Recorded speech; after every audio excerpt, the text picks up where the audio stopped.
Thank you, Council President.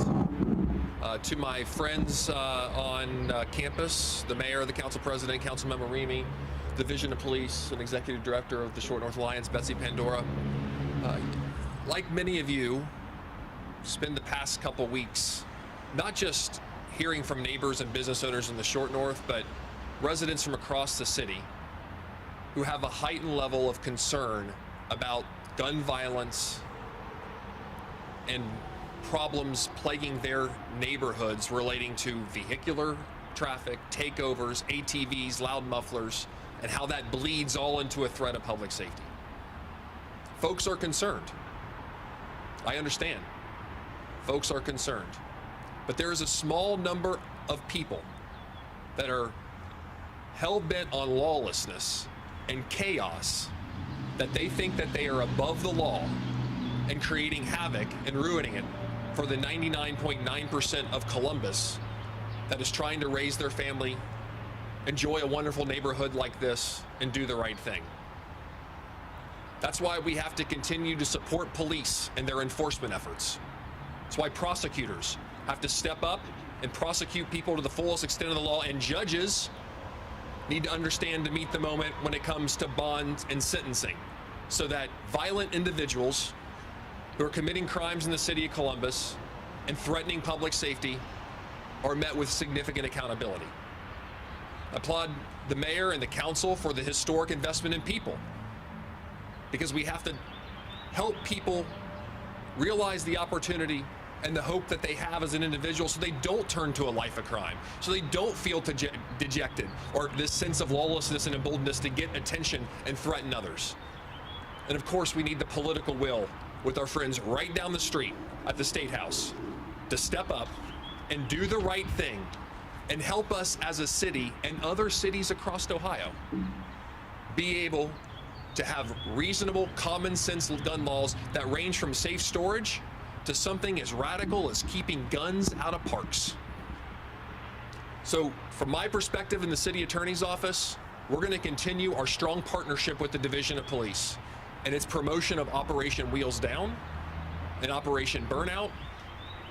If you are driving your car recklessly, if you have a loud muffler or stereo that's disrupting the quality of life in our neighborhoods, this neighborhood or anywhere else in Columbus, if you're engaging in a street takeover, doing wheelies, threatening public safety, and of course adding alcohol, drugs, and guns into the mix, and you are caught, you will receive absolutely no plea bargain. You will eat 100% of the penalties and fines, including jail time if applicable, and we will take your car as evidence as long as your case is pending. And then you will go down to the impound lot and you will pay every single dollar to get that car out. We are not messing around, because this threatens every single person across the city of Columbus. Second, through our nuisance abatement group, it starts with community complaints. In this particular neighborhood recently, we've heard about increased concern with neighborhood parking lots, where folks are essentially glorified tailgating with excessive drug use, with violence, with alcohol.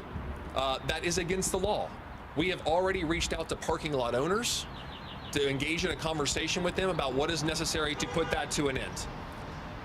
Whether it's a parking lot here or a bar on the hilltop or on the east side, we were not afraid to continue to file a record number of nuisance abatement lawsuits in order to hold business owners accountable for the nuisances that they're creating, where violence is emanating from their business or their place or their apartment complex or their building, and spilling out in the streets and threatening patrons or families trying to raise their kids in their neighborhoods.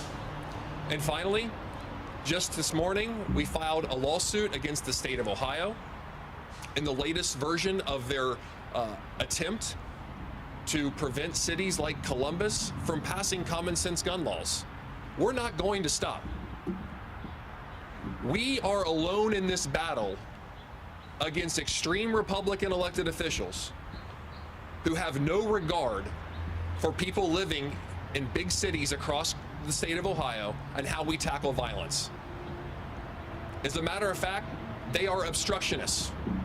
They like tying our hands and asking us and blaming us to deal with this problem. You know what? It's a collective effort, and we need them to step up to the plate. And as long as I'm city attorney, we're going to do our part to file every lawsuit that's necessary in order for us to have the ability to keep guns out of parks, to keep guns out of little kids' hands. We all saw the video from the last press conference.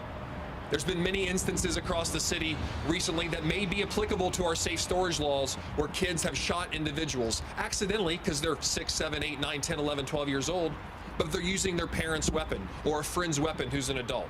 And we don't have the ability now because of a ruling in Delaware County to enforce that particular law, and that's wrong.